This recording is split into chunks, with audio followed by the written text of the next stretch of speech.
Il est 21h à Yaoundé, partout en Côte d'Ivoire. Mesdames, Messieurs, bonsoir chez vous et bienvenue à ce numéro de troisième mi-temps, le numéro 75.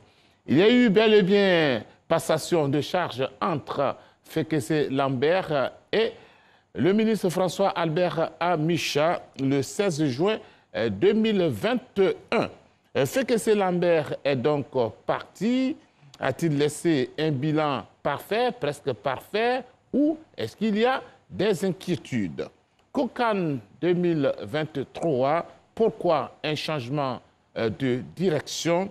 C'est le thème de ce numéro de troisième mi-temps que j'ai beaucoup de plaisir à présenter en compagnie de messieurs Dago Charles. Bonsoir. Bonsoir Sébastien. Merci d'être avec nous sur ce plateau. Tchétché Aimé, bonsoir également. Bonsoir Sébastien. Merci d'être avec nous. Et M. Magoula Diop, merci d'être avec nous. Bonsoir Sébastien. Fekese s'en va, Albert Amicha s'installe. C'est un sujet que nous propose Salif Bey Ouattara. Après 4 ans à la tête du comité d'organisation de la CAN 2023, Lambert Fekese a rendu le tablier le lundi 21 juin 2021 à une autre personnalité bien connue du monde sportif. François Albert Amicha, maire de la commune de Treichville et ex-ministre des Sports, retrouve un dossier qu'il connaît bien, l'organisation de la deuxième Coupe d'Afrique des Nations en terre ivoirienne. Dans un exposé de 6 pages qui s'apparente à un testament sur le COCAN 2023, Fekese n'est pas allé du dos de la cuillère pour dire à François Amicha ce qui n'a pas marché et surtout ce qui n'a pas été fait au bon lieu et au bon moment. Comment est-ce possible que jusque-là, la Côte d'Ivoire n'ait pas encore reçu l'accord cadre lui confirmant qu'elle est l'organisatrice de la CAN 2023? Comment est-ce possible que jusque-là, il n'y ait aucun cahier des charges qui lie le comité d'organisation local de la CAN 2023 et la Confédération africaine de football? À 1 an, 2 mois du délai de livraison des travaux de la CAN, beaucoup de zones d'ombre demeurent. La crise à la Fédération ivoirienne de football semble avoir également ralenti ce dossier auquel les autorités ivoiriennes accordent une grande priorité. Le rapport bilan des années Fekese indique bien que la machine n'est pas encore totalement huilée et que des sons discordants ont existé entre le ministère des Sports, le comité de normalisation de la Fédération ivoirienne de football et le COCAN. La primature doit-elle prendre en main tous les leviers du COCAN? François Amicha et son équipe courent-ils contre le temps?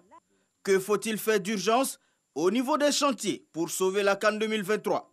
Faut-il craindre une prochaine visite d'inspection CAF FIFA à Abidjan? Messieurs de la troisième mi-temps, la parole est à vous. Merci à vous, Salif Ouattara. Messieurs, la parole à nous. Je rappelle que nous aurons au téléphone Alioune Nkoloko, journaliste, et Meguei également, journaliste. Rappel du thème de ce numéro 75 de troisième mi-temps, COCAN 2023. Pourquoi un changement de direction? Messieurs, Dago Charles, que lègue Fekese finalement? Écoutez, Fekese, dans ses propos, a étalé plus ou moins tout ce qu'il a pu réaliser à la tête de ce COCAN. Et si on lit bien entre les lignes, il n'a pas disposé de tous les moyens qu'il a souhaité de la part du gouvernement ivoirien. Et que voilà, il y a des choses, des chantiers, et non les moindres qui sont à terminer. Il y a un certain nombre de choses. Mais moi, je voudrais vraiment profiter de cette émission pour lui dire merci.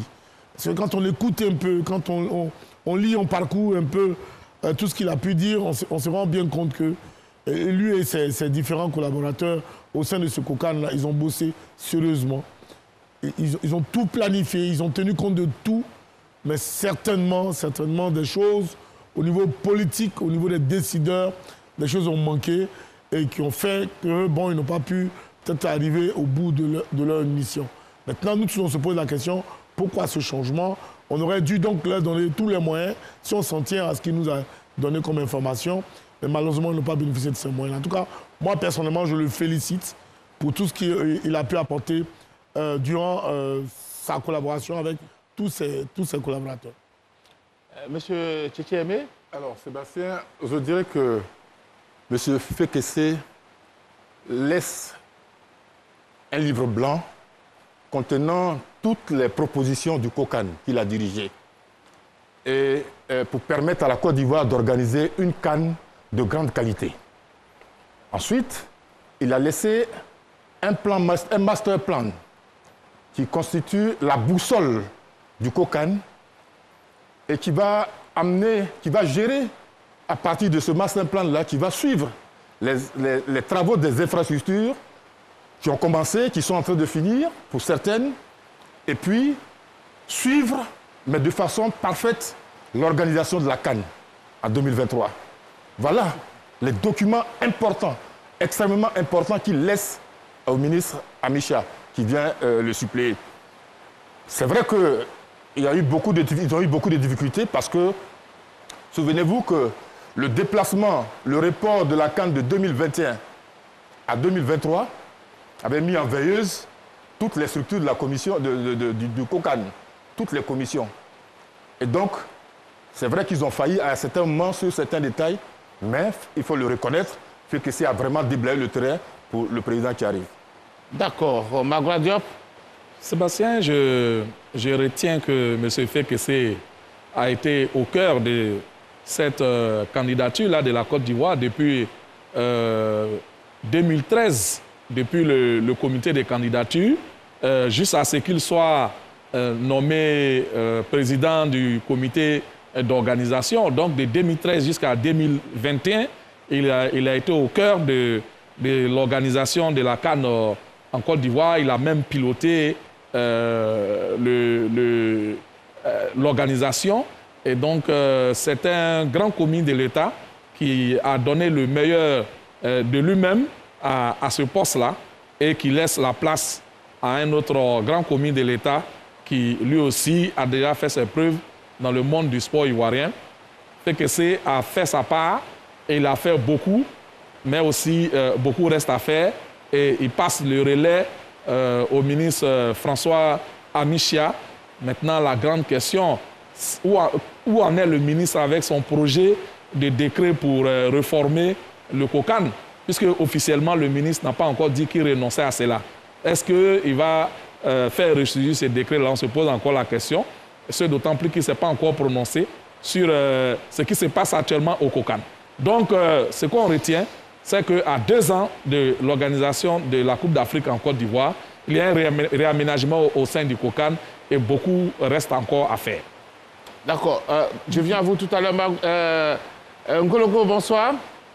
Alioune? Oui, bonsoir. Voilà, Alioune, merci de participer à ce numéro de 3e mi-temps. À 1 an et demi de cette Coupe d'Afrique des Nations en Côte d'Ivoire, aucun accord cadre entre la CAF et la Côte d'Ivoire. Comment vous pouvez expliquer un peu ça? Écoutez, moi je parle spécifiquement de l'explication à cela, mais peut-être il faut dire qu'il y a certainement la situation actuelle de la CAF qui peut expliquer cela. N'oublions pas que la CAF actuellement a une nouvelle gouvernance, un nouveau leadership qui a été mis en place, mais auparavant elle a été minée par beaucoup de problèmes en interne qui nous ont valu tous ces troncos au sein de l'institution. Et c'est peut-être cette situation et les différents reports de la CAN au Cameroun qui ont fait que les gens n'ont pas eu assez de temps pour s'appesantir sur la situation de la Côte d'Ivoire. Mais en tout état de cause, ce qui est le plus important, c'est que dans l'esprit de tout le monde, dans la mémoire collective des Africains, on sait que la prochaine édition de la Coupe d'Afrique des Nations, après celle du Cameroun, se déroulera en Côte d'Ivoire. Mais pour une institution sérieuse, pour une institution viable, et également par respect à un grand pays qu'est la Côte d'Ivoire en matière de football et vis-à-vis de ses autorités, il urge effectivement de signer la convention cadre pour l'organisation de cette compétition, mais aussi de mettre à disposition de la Côte d'Ivoire le cahier de sages autour de cette compétition. Surtout qu'avec la nouvelle gouvernance qui s'est mise en place, ils veulent complètement changer la manière d'organiser cette compétition. Donc il urge pour les nouveaux responsables du football, du comité d'organisation de la CAN en Côte d'Ivoire, le COCAN 2023. Il est pour eux d'entrer en contact avec les responsables de la CAF et de pouvoir travailler sur un schéma bien clair et bien précis pour cela. Voilà, vous restez avec nous. Dagochal, votre réaction? Oui, tout à l'heure, Aimé essayait d'énumérer ce que Fekese a fait. Ça, on le sait tous. Mais moi, pourquoi je me suis borné à le féliciter tout simplement, lui et ses collaborateurs? Parce que moi, je comprends difficilement, à moins qu'on me l'explique, comme si on expliquait cela à un enfant de 7 ans, que quelqu'un qui a piloté la candidature pour le compte de la Côte d'Ivoire et qui a obtenu cette élection-là, enfin, qui a obtenu cette organisation en 2023, celui-là encore qu'on a consolidé au travers d'un décret pour pouvoir conduire le COCAN, celui qui a pondu tout ce que Aimé a cité, ce livre blanc dans lequel il y a vraiment tout, qui a tout pensé. Je m'explique difficilement comment on puisse l'enlever aujourd'hui alors qu'on est 1 an et demi. C'est pour cela que je me suis borné à dire merci et félicitations à Fekese pour ce qu'il a fait. C'est très important parce que Amicha arrive aujourd'hui. Amicha était déjà là, il est de la maison. Le ministre Amicha est de la maison. Pourquoi 1 an et demi enlever quelqu'un qui a piloté une activité depuis plus de 4 ans, qui sait où il est quitté son activité, il sait où il va. On ne nous dit absolument rien si ce n'est des histoires de... On voudrait que ce soit la tutelle qui le fasse. On n'a pas intéressé la tutelle, alors que le décret dit que c'était sous le contrôle de la primature. Franchement, je me dis, soit c'est la tête de M. Fekese qui ne plaît plus à 1 an et demi, ou alors il y a anguille sous roche lorsqu'on saute aujourd'hui Fekese et son comité exécutif. Voilà pourquoi, pour moi, il faut bien qu'on nous dise que quand le ministre Amicha arrive, qu'est-ce qu'il apportera de nouveau à 1 an et demi, si ce n'est suivre ce que Fekese a fait, alors on aurait dû laisser Fekese y aller. Donc je voudrais que vraiment le gouvernement nous dise pourquoi on enlève aujourd'hui Fekese pour mettre M. Amicha. Vraiment, moi j'en ai vraiment besoin, ne serait-ce que pour ma gouvernement. Alors, Tchétché Aimé, s'il vous plaît. Oui, sans vouloir entrer dans la polémique, je voulais simplement dire à Charles que la nomination du ministre Amicha au poste de président du COCAN, c'est sur décret présidentiel. Oui, non, ça, on est d'accord. On ne peut pas contester la décision du président de la République. Non, je ne conteste pas, je veux juste qu'on me dise pourquoi. Donc, c'est un questionnement que vous faites. Voilà, c'est juste ça. Maintenant, sur la question de l'accord non-cadre, il faut rappeler que depuis 2014, que la Côte d'Ivoire a été choisie pour abriter la CAN 2021 et 2023 aujourd'hui, aucune notification officielle ne lui a été adressée. Aucune notification. Pour dire effectivement que c'est vous qui allez organiser la CAN, écrit sur papier. L'accord cadre n'existe pas, vous l'avez souligné. Or, pour l'accord cadre, des discussions ont eu lieu entre la CAF et la FIF. Ça n'a pas abouti. Et puis, les discussions ont continué après un projet conduit par la Fédération ivoirienne de football qui est allée à la CAF. C'est resté statu quo. Après plusieurs discussions, ils sont tombés d'accord sur une nouvelle mouture pour pouvoir signer l'accord cadre. Malheureusement, cet accord cadre n'a jamais été signé. Or, entre-temps, la directrice juridique de la CAF et le secrétaire général de la CAF ont quitté leur poste. Il y a un vide. C'est eux les interlocuteurs de la Côte d'Ivoire. Ils ne sont plus à la CAF. Ensuite, en Côte d'Ivoire ici, le comité exécutif qui a piloté cette affaire a été remplacé par un comité de normalisation. Comité de normalisation qui n'est jamais rentré en contact avec le COCAN. Donc voilà le gros problème. C'est un grand flou. Donc tu me rejoins. C'est un grand flou artistique qui est là. Mais ça, ce n'est pas la faute de Fekese, puisque des discussions ont eu lieu entre la CAF et la FIF. Mais personne pour leur répondre jusqu'à aujourd'hui. Et donc, c'est ça le grand flou. Vous avez parlé aussi de cahier de charges. Mais Fekese l'a dit, M. Fekese l'a dit dans son discours, lors de la passation des charges. Il dit qu'il travaillait sur un cahier de charges tout venant. Ça veut dire que ce cahier de charges n'est pas destiné particulièrement à la Côte d'Ivoire. Il n'y a pas le nom de la Côte d'Ivoire dessus. Mais ils ont quand même travaillé pour ne pas rester en retard en attendant le cahier de charges officiel. Il faut louer leur volonté. Mais la Côte d'Ivoire règne dans un flou. Et il y a seulement 10 jours, selon toujours M. Fekese, que des discussions franches ont eu lieu entre le COCAN et la CAF. Malheureusement, il s'en va. Mais comme l'administration est une continuité, on espère que le ministre, le nouveau président, va reprendre les discussions là où il les a laissées. Moi, la non-signature de l'accord cadre, mais ce n'est pas seulement au niveau de la Côte d'Ivoire, même le Cameroun qui organise la CAN dans quelques mois, dans 7 mois, en janvier, exactement, le Cameroun même n'a pas encore eu le privilège de signer l'accord cadre avec la Confédération africaine de football. Je pense que toute cette histoire-là démontre tout le cafouillage, toute l'instabilité au niveau de la CAF ces dernières années. La compétition a été attribuée au Cameroun et à la Côte d'Ivoire en 2014 sous le président Ayatou. Et en 2017, quand le président Ahmad est arrivé, il a fait passer la compétition de 16 clubs à 24 clubs.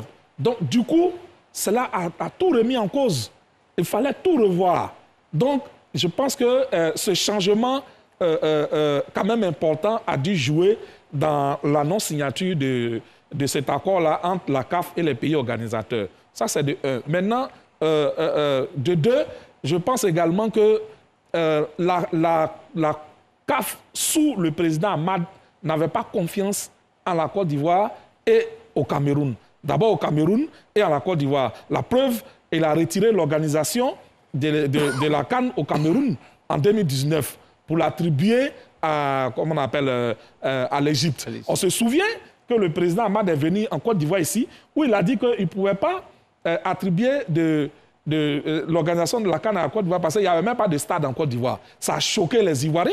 Ça a choqué les Ivoiriens, mais ça a quand même traduit l'état d'esprit du président Ahmad et de son comité exécutif qui ont sincèrement pensé que ni le Cameroun ni la Côte d'Ivoire n'étaient à même d'organiser la compétition. Donc la CAF ne s'est pas vraiment empressée de remplir cette formalité administrative-là. Et c'est dans ce cadre qu'au niveau même de la CAF, il y a eu des problèmes. Le président Ahmad a eu des problèmes.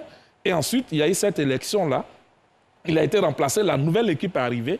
Et la nouvelle équipe arrive pour ce qui est de la Côte d'Ivoire au moment où la Fédération internationale de football, l'association, la FIFA a mis en place un comité de normalisation. Donc vraiment, une instabilité qui pourrait expliquer le fait que l'accord n'ait pas encore été signé. Mais comme Aimé l'a signalé, la CAF et la FIFA ont travaillé sur l'accord et il restait seulement à le signer.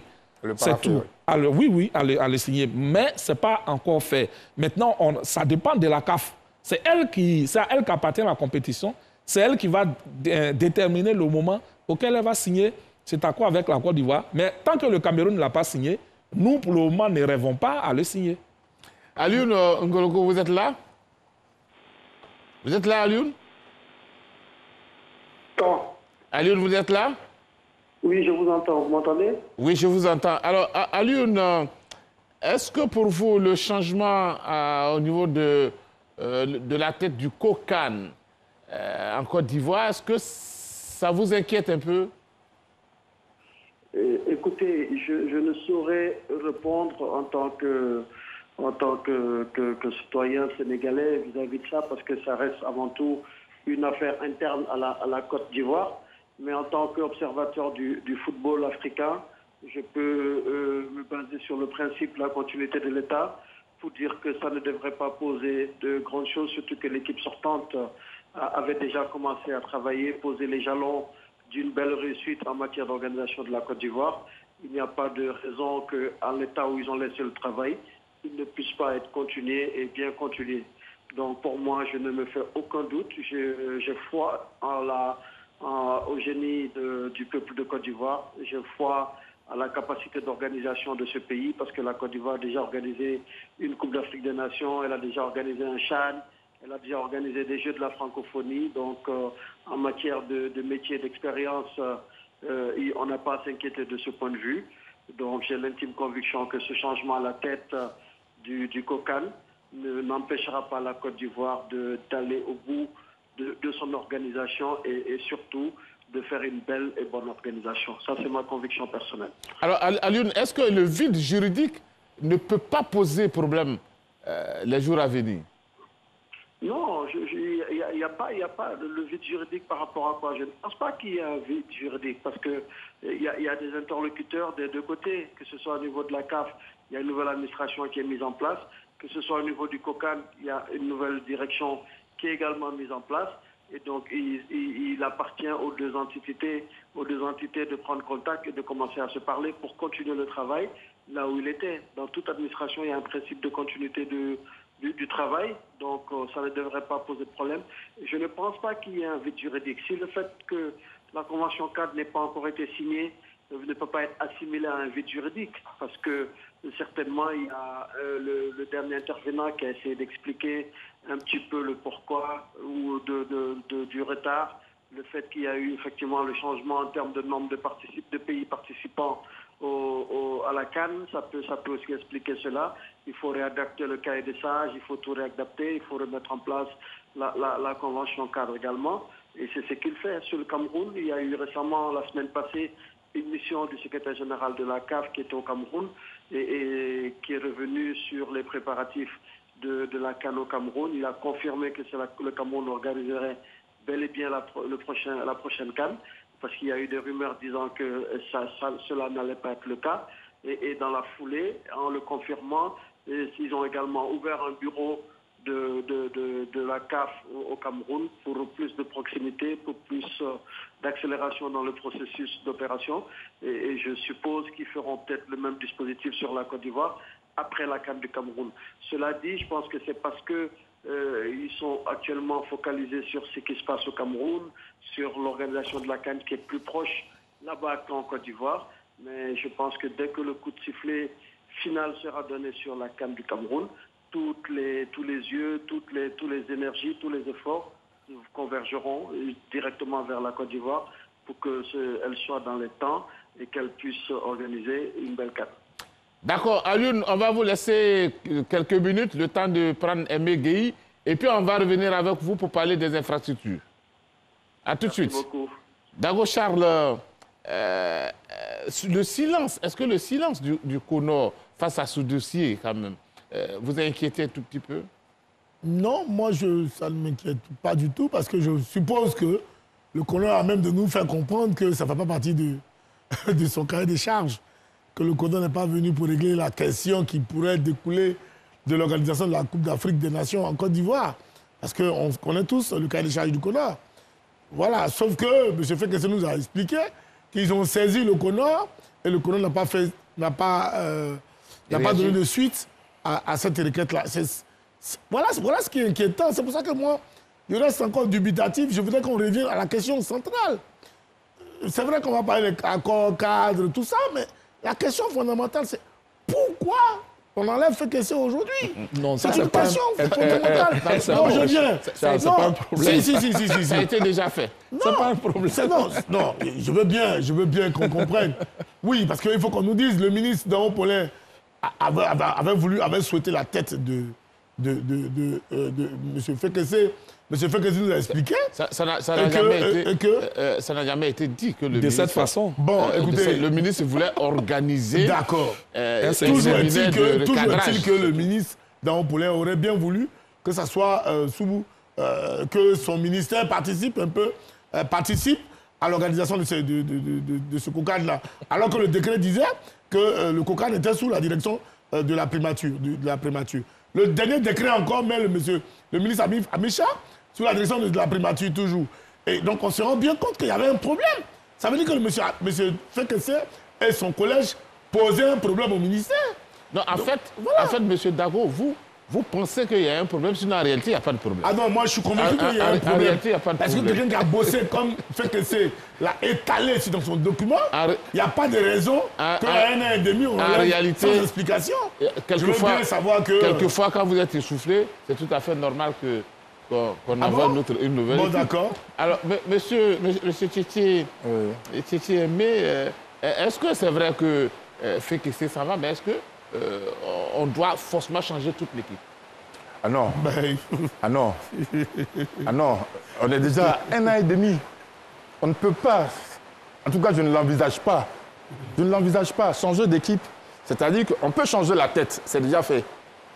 On peut nommer 1 ou 2 éléments, c'est possible. Mais dire changer les responsables de toutes les commissions qui maîtrisent, et tu l'as dit tout à l'heure, qui maîtrisent leur dossier,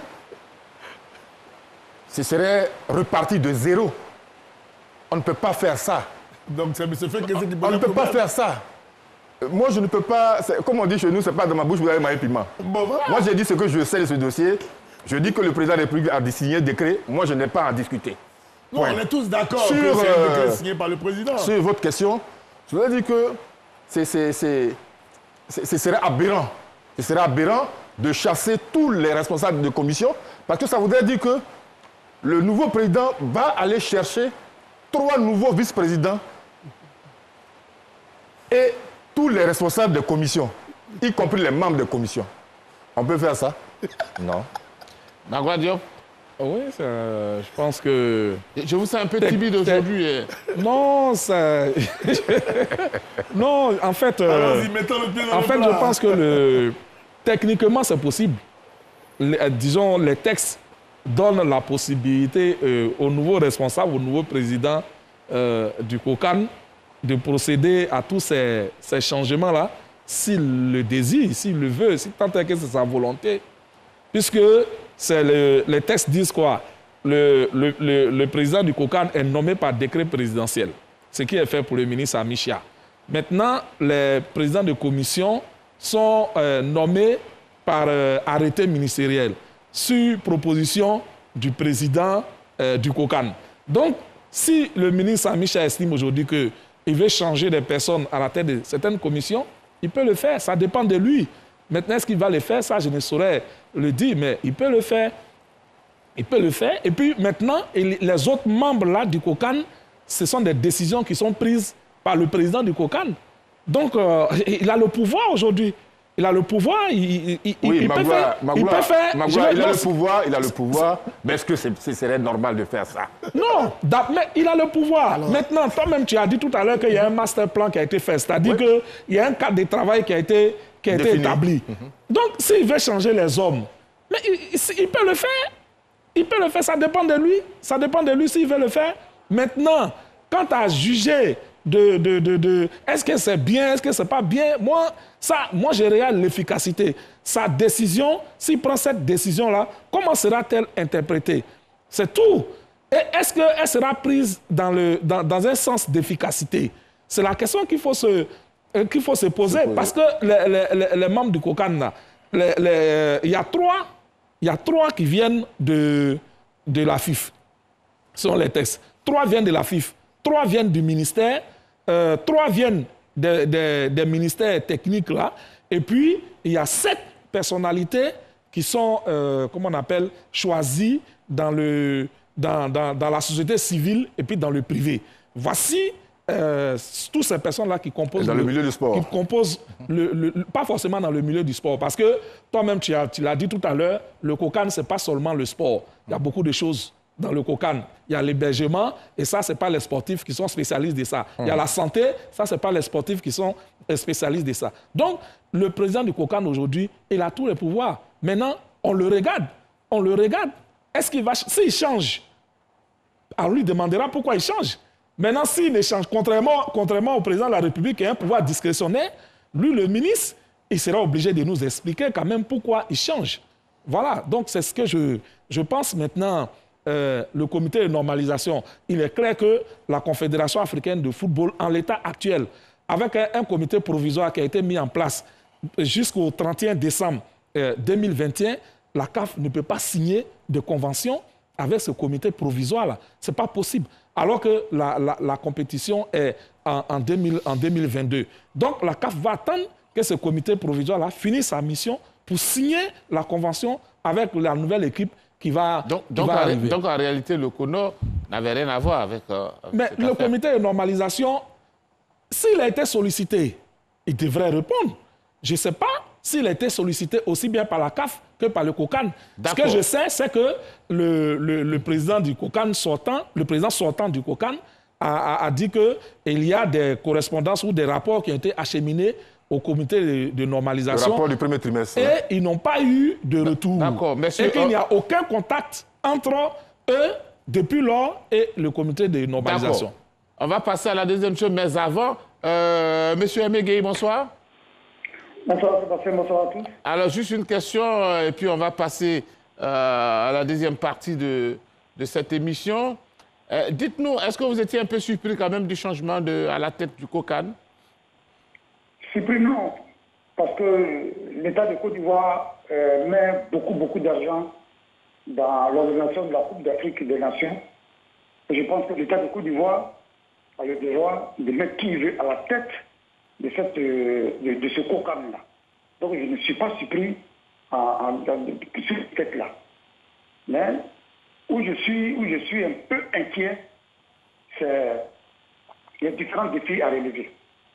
Les différents défis à relever, quand on sait que, pour le moment, au niveau de la Côte d'Ivoire, en dehors des infrastructures sportives, c'est-à-dire les stades, dont la livraison pourrait donc se faire d'ici décembre 2021, les autres infrastructures, c'est-à-dire les voiries, l'hôtellerie, les centres de santé, les aérodromes, ne sont pas encore aux normes exigées par la Confédération africaine de football, conformément au cahier des charges.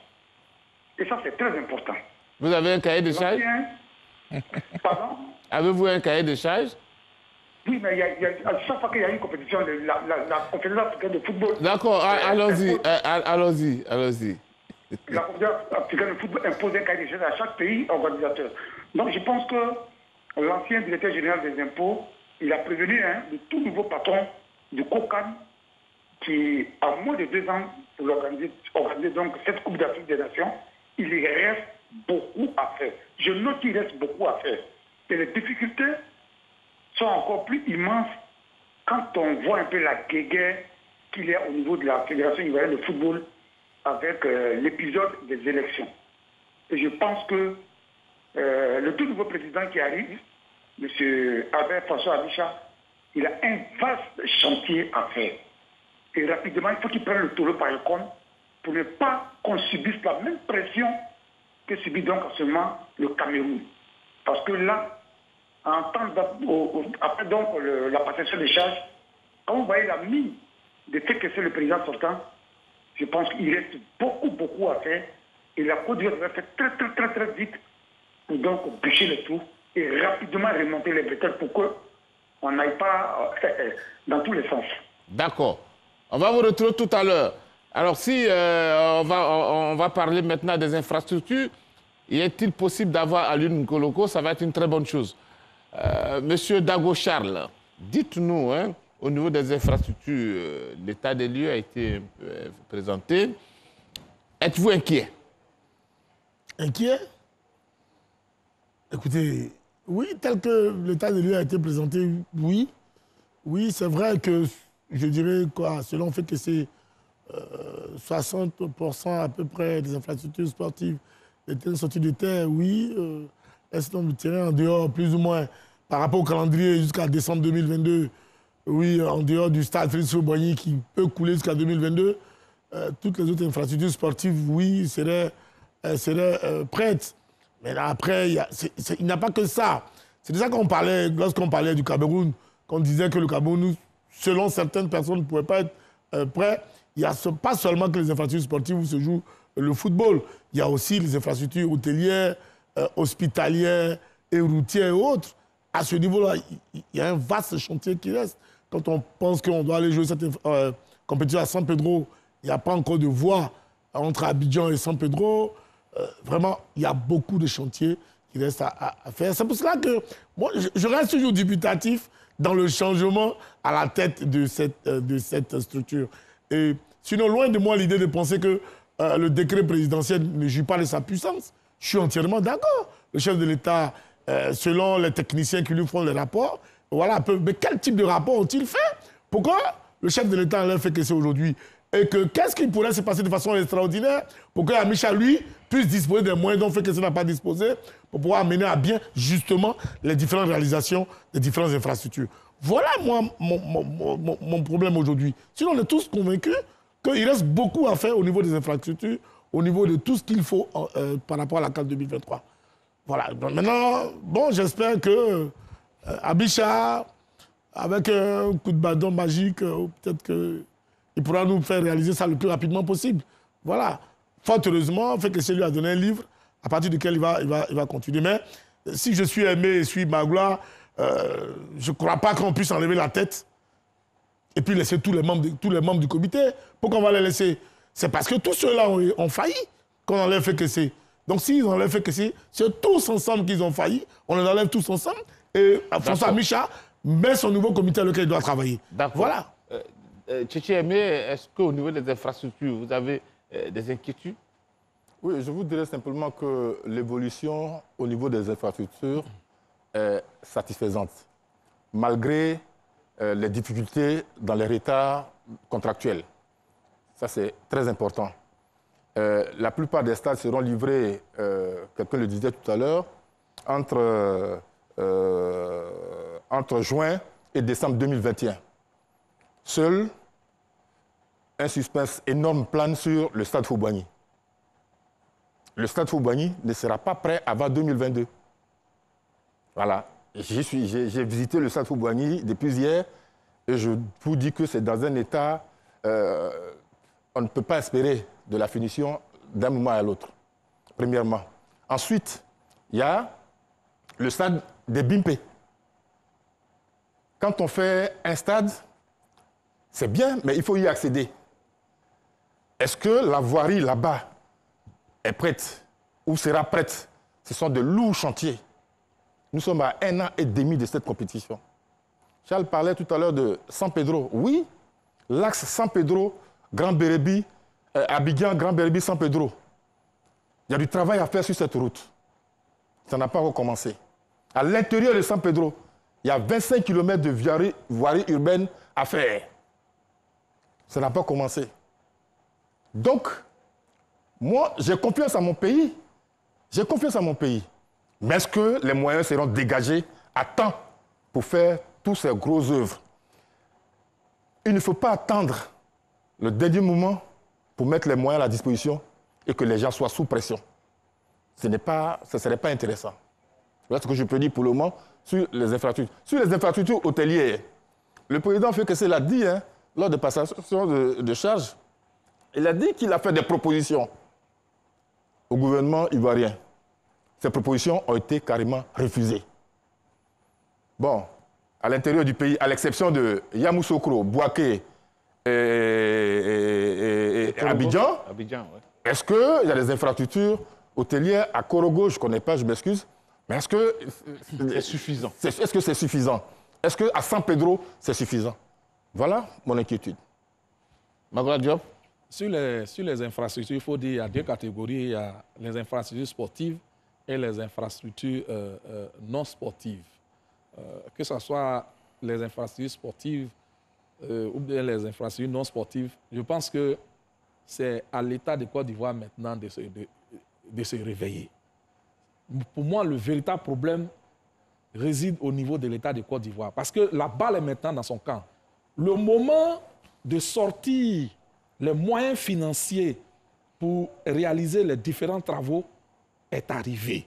C'est là que réside, moi, mon inquiétude. Je peux être inquiet.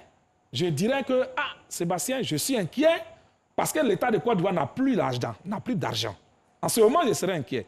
Mais si tant est que l'État de Côte d'Ivoire a de l'argent, a les moyens financiers, alors je ne serai pas inquiet parce que pour ce qui est des infrastructures non sportives, c'est simplement une question d'argent. Les hôpitaux existent, ils ne sont pas à construire. Les hôpitaux sont à équiper. Donc, il faut simplement commander les différents équipements, les IRM, ainsi de suite. Il faut commander les différents équipements. Ça, c'est l'État de Côte d'Ivoire. Il faut sortir de l'argent pour commander ce matériel-là.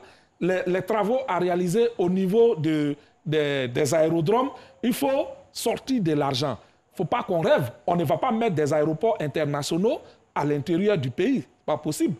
En 2010, tous les aéroports qui étaient à l'intérieur du pays, en Angola, ce n'étaient pas des aéroports internationaux. Que vous allez à Benguela ou à Cabinda, ce n'étaient pas des aéroports internationaux. Luanda était le hub. Et à partir de Luanda, on prenait des vols domestiques pour aller dans les villes de l'intérieur. Donc, l'aéroport d'Abidjan étant un aéroport international, à partir d'Abidjan, on peut aller dans les villes de l'intérieur avec des vols domestiques. Pour cela, il faut simplement faire les pistes et puis aménager les aérodromes. La grande inquiétude, c'est au niveau de la voirie. Et la voirie, Aimé l'a dit tout à l'heure, c'est surtout du côté de San Pedro, la côtière, et puis à l'intérieur de San Pedro. Sinon, l'autoroute arrive aujourd'hui jusqu'à Boaké, elle sera inaugurée dans quelques temps. Et de Boaké jusqu'à Korogo, il y a la route. Donc, on n'a pas... Et à l'intérieur de Korogo, il y a du goudron partout. Donc, on n'a pas ce problème-là au niveau des infrastructures non sportives. Donc, c'est seulement la voie de San Pedro. Au niveau des infrastructures sportives, le gros problème, c'est le stade Faux-Boigny. Et c'est là que je suis vraiment inquiet. Parce que s'il y a une raison qui peut amener la CAF à retirer l'organisation de la CAN à la Côte d'Ivoire, c'est qu'un stade ne soit pas prêt. Puisque le cahier des charges dit qu'il faut 6 stades. 2 stades de 15 000 places, 2 stades de 20 000 places au moins, et puis 2 stades de 40 000 places au moins. Donc, nous dans notre projet, il s'agit de construire ces 6 stades-là. Et ces 6 stades-là, le stade Faux-Boigny fait partie, il doit être réhabilité. Et le stade Faux-Boigny, aujourd'hui, avec les retards accusés, si les travaux ne sont pas vraiment accélérés et que le stade Faux-Boigny ne peut pas être prêt 6 mois avant la CAN, c'est-à-dire au plus tard en décembre 2022, non, c'est ça? En décembre 2022, j'ai bien peur, Sébastien, que la CAF nous retire la CAN tout simplement parce qu'un stade ne serait pas prêt. Parce qu'après tout, le football, c'est d'abord les stades. Et également, au niveau des BMP, il y a du gros travail à faire.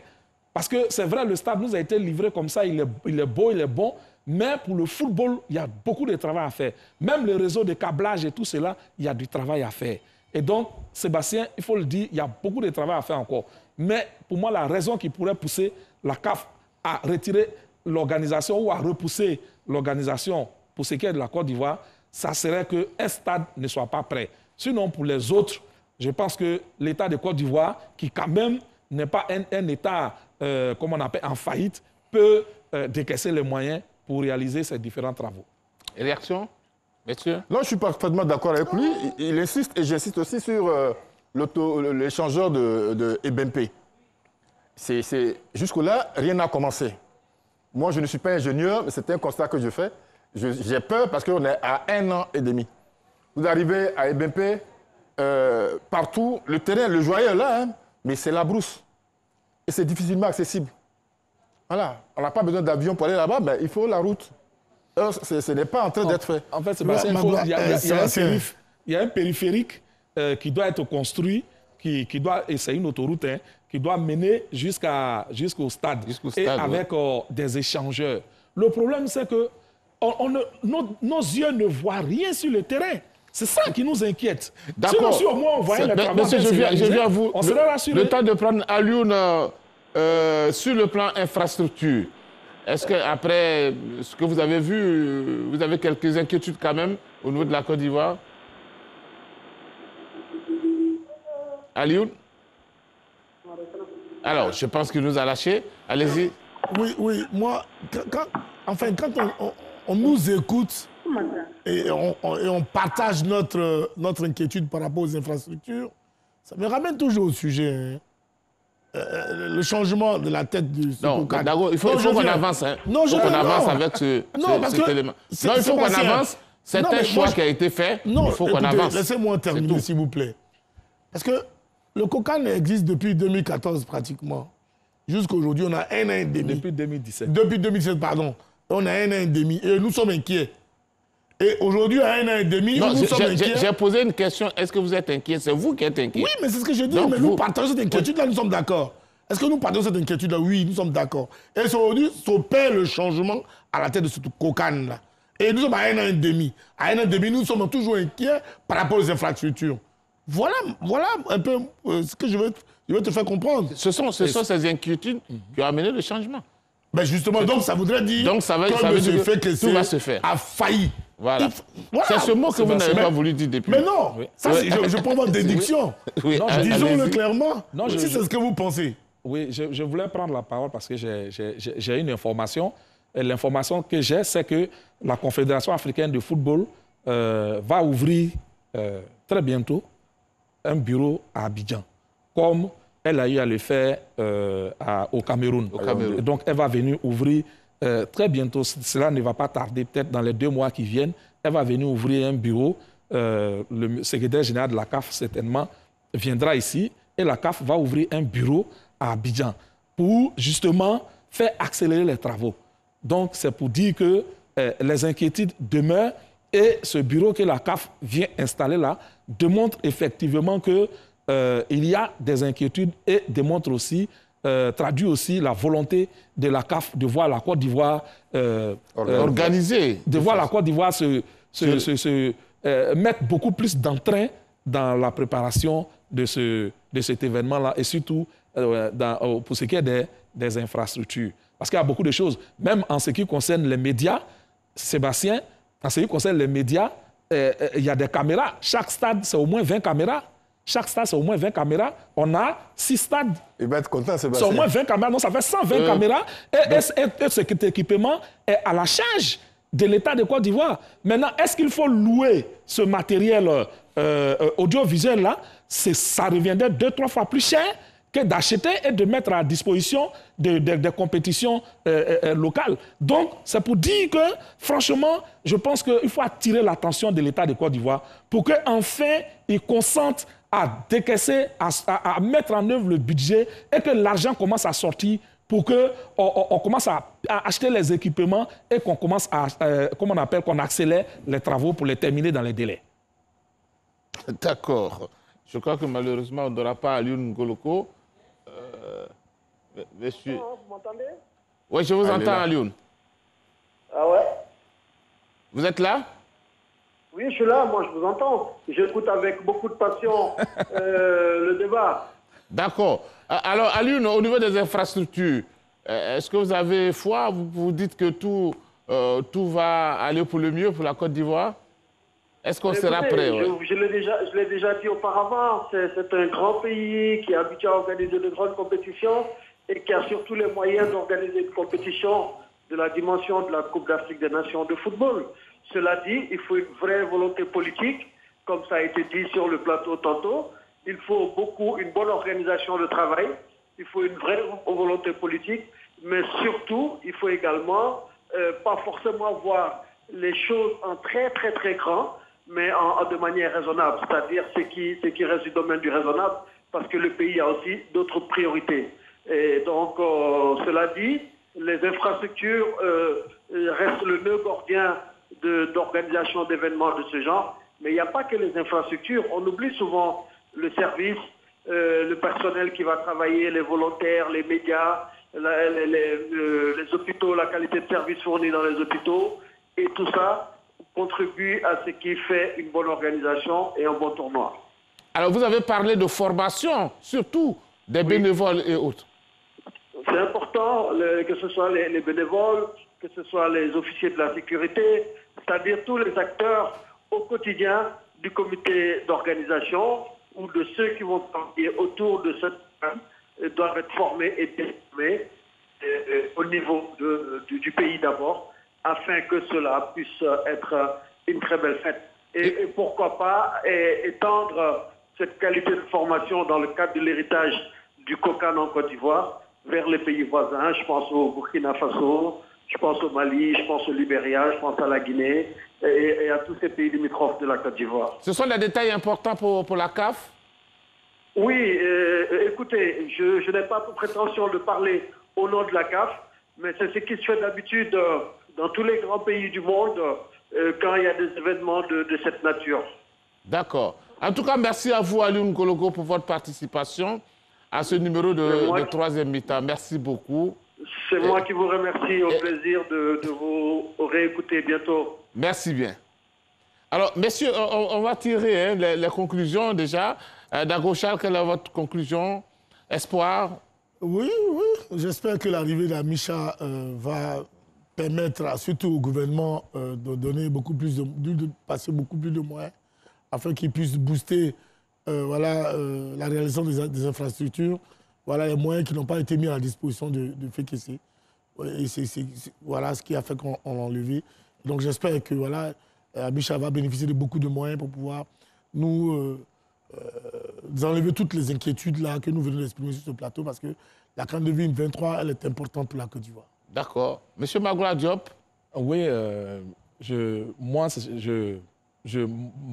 m'adresse particulièrement à l'État de Côte d'Ivoire pour qu'il consente enfin à ouvrir le robinet, pour que les différents budgets soient mis à la disposition du COCAN, pour que les différents travaux soient réalisés et que l'État consente à favoriser ces mesures incitatives pour les opérateurs privés pour ce qui est des infrastructures hôtelières. Parce que si l'État ne prend pas des dispositions au niveau fiscal notamment, ça sera difficile que des privés aillent à l'intérieur du pays construire des hôtels pour seulement un mois de compétition. Mais après, quel sera le retour sur investissement? Donc, ça veut dire qu'il faut que l'État leur fasse certaines concessions. Et pour le moment, les propositions ont été faites par le COCAN. L'État, pour le moment, n'a pas encore donné de suite favorable. On attend. Donc, Sébastien, mon inquiétude, c'est au niveau de l'État. Parce qu'au niveau de chaque stade, il faut même, ce que vous ne savez pas,